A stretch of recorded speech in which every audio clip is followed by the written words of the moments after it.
పైసా పైసా అన్నాడు గదనే నిన్ను గన్న నాన్న, ఆఖరికి కురిసేది ఆటన సిక్కల ఆనా.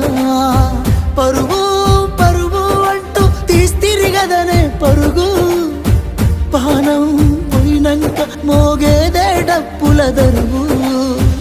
ఉండదనికే హాని పిల్ల పాపాలతోని, హాయిగా బతుకేను వందేళ్ళు. నువ్వు పూలు అల్లుకొని పోతున్నవే అత్తగారింటికి, నే పువ్వులు జల్లుకొని పోతున్ననే కాలే తాటికి. నువ్వు